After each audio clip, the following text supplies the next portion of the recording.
فرمائیدہ اگر ارض و سما کی محفل میں لولا کلمہ کا شور نہ ہو، اگر ارض و سما کی محفل میں لولا کلمہ کا شور نہ ہو، یہ نور نہ ہو ان سیاروں میں، یہ رنگ نہ ہو ان گلزاروں میں۔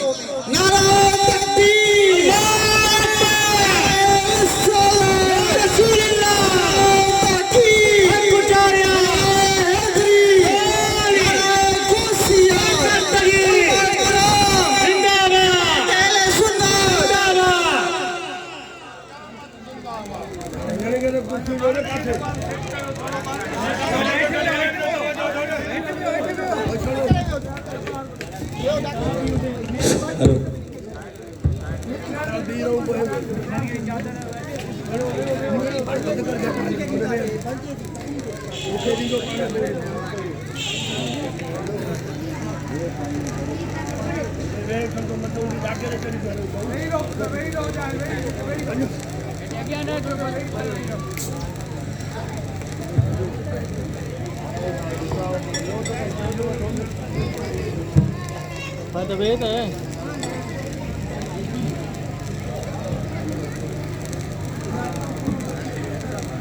نحمده ونصلي ونسلم على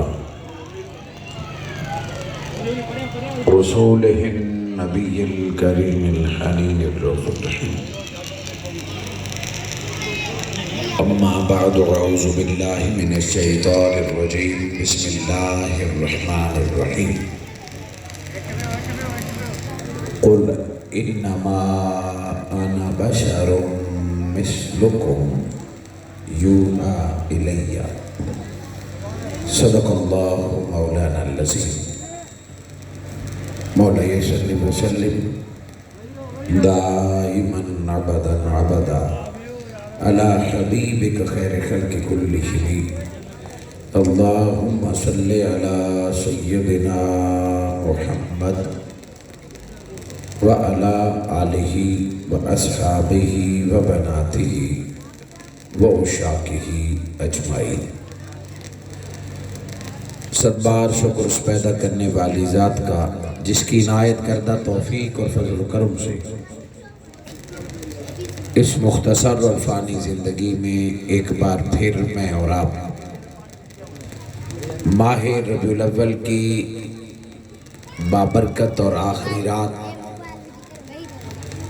برادرم محترم جناب محمد سہیل احمد صاحب کی سالانہ محفل میلاد مصطفیٰ صلی اللہ علیہ وآلہ وسلم میں شرکت کا اعزاز حاصل کر رہے ہیں. میں محترم جناب سہیل صاحب اور آپ کے والد محترم جناب عزیز احمد صاحب اور آپ کے پورے خاندان کو آقا کے حضور یہ عظیم محبت، نوکری اور غلامی کے اظہار پر لاکھوں بار مبارکباد پیش کرتا ہوں اور دعا کرتا ہوں کہ جو منظوری اللہ اور اس کے رسول کے ہاں آپ کو نصیب ہے، اللہ آپ کی آنے والی نسلوں کو بھی ایسے محافل منعقد کرنے کی توفیق عطا فرمائے. محترم و محتشم ذی قدر سادات اعظام بالخصوص قبلہ پیر سید قبن شاہ صاحب، دیگر سادات اعظام ذی قدر علماء کرام، حفاظ قراء، ائمہ مساجد، معززین علاقہ، خواتین و حضرات،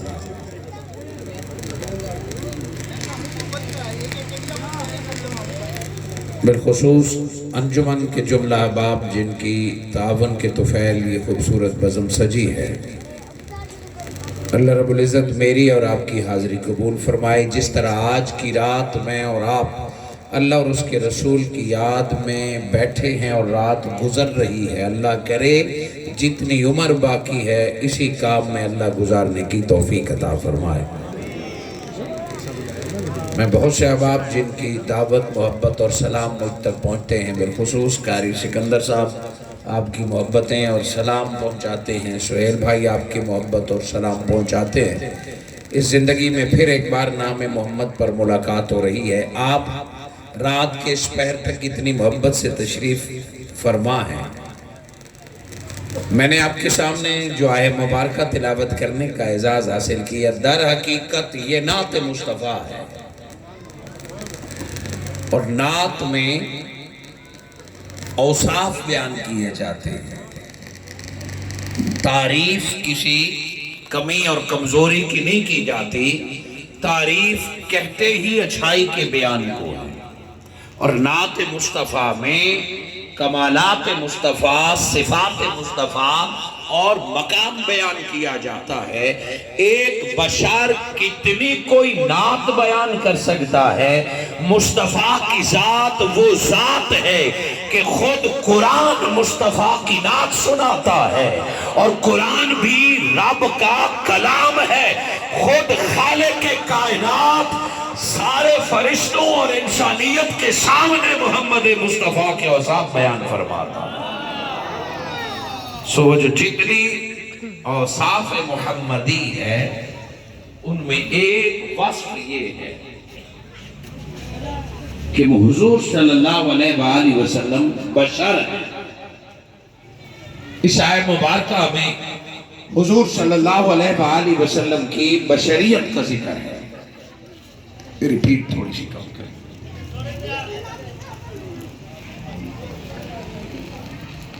میرے آقا صلی اللہ علیہ وآلہ وسلم بشر ہیں، اور صرف حضور نہیں 1.25 لاکھ پیغمبر بشر ہیں، یہ عقیدہ ہے، اور یہ متفق ہے، اس پر کوئی اختلاف نہیں کسی کو بھی کہ نبی صلی اللہ علیہ وآلہ وسلم بشر ہیں،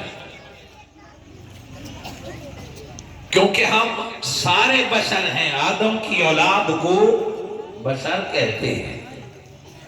حضور صلی اللہ علیہ وآلہ وسلم نے اپنی بشریت کا اعلان خود فرمایا، تو کسی کے ذہن میں نہ آئے کہ نبی کا بشر ہونا شاید نبوت کا مقام ڈیگریڈ ہو رہا ہے یا کم ہو رہا ہے، جس طرح میرے آقا کے باقی کمالات عروج پر ہیں۔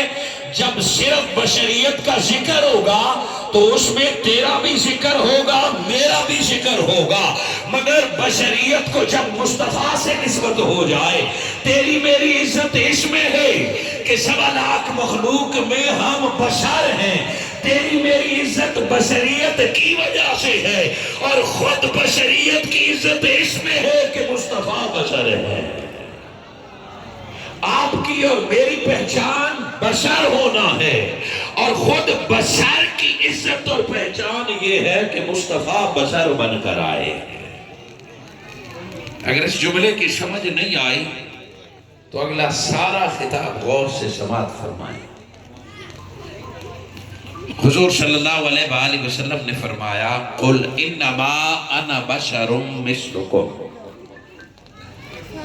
اگر صرف اتنا ہوتا کہ میں بشر ہوں تو بات کچھ اور تھی، مگر میرے آقا نے فرمایا مثلکم، تمہاری طرح، تم جیسا میں بشر ہوں۔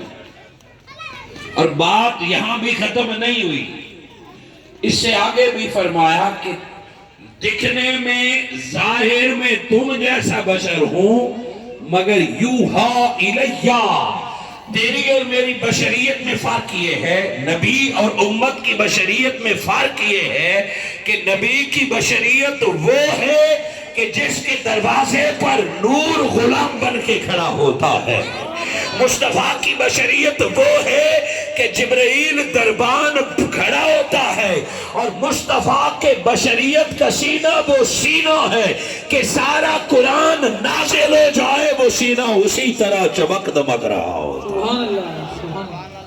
سو عام بشر کی یہ جرت نہیں ہے کہ رب سے قرآن لے سکے، یہ صرف سینہ مصطفیٰ ہے، وہ صرف سینہ مصطفیٰ ہے کہ جس نے قرآن رب سے وصول کر کے ہمیں عطا فرمایا۔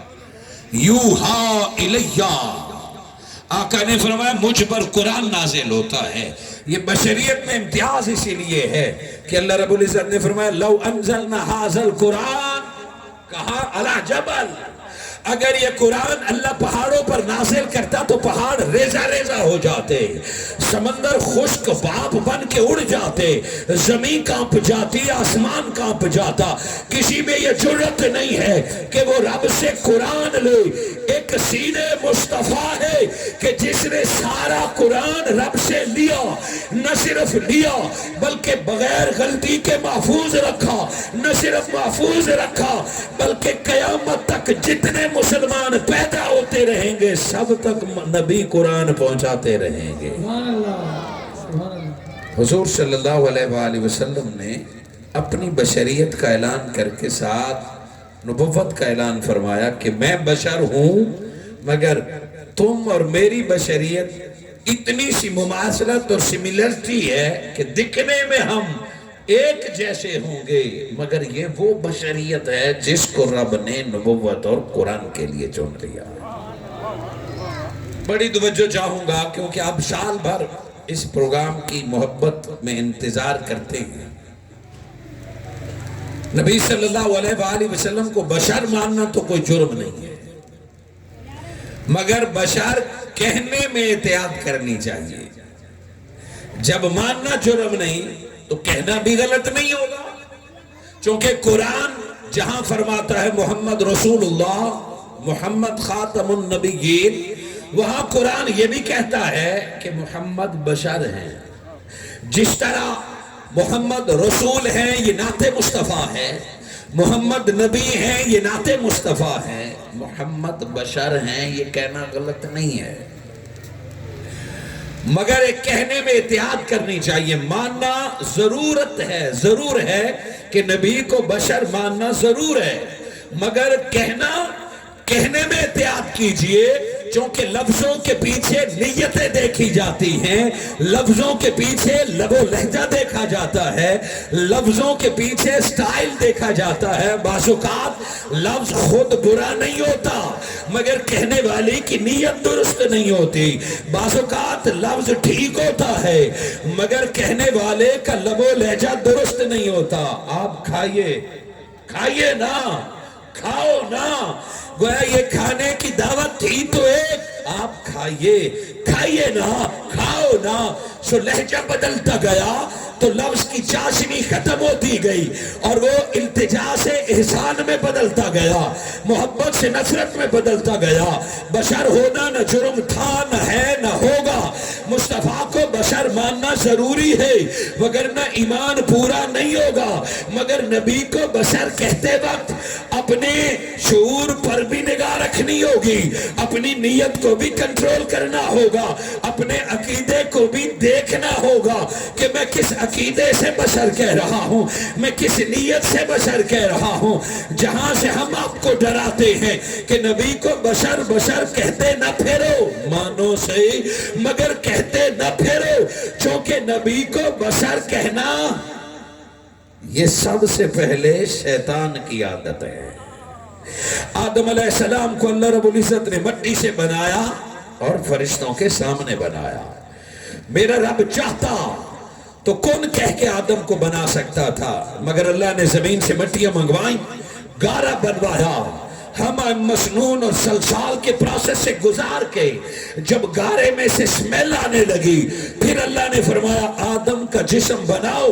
فرشتے ناخن پاؤں انگوٹھے سے لے کر آدم علیہ السلام کا جسم بناتے رہے، گردن تک فرشتوں نے آدم کا جسم بنایا۔ جب گردن تک پہنچ گئے تب خالق نے فرمایا آدم کا چہرہ میں رب خود اپنے دست قدرت سے بناؤں گا۔ یہ جو چہرہ ہے آدم کا، یہ جو تیرا میرا چہرہ ہے، یہ رب نے خود بنایا ہے۔ اور اللہ کے شاہکار پہ غور کریں کہ یہ جو چھوٹا سا چہرہ ہے اس کو رب نے کیسے بنایا ہے۔ انسان کے جتنی صفات ہیں، جتنے کمالات ہیں، وہ سارے چہرے میں ہے، دیکھنا اسی میں۔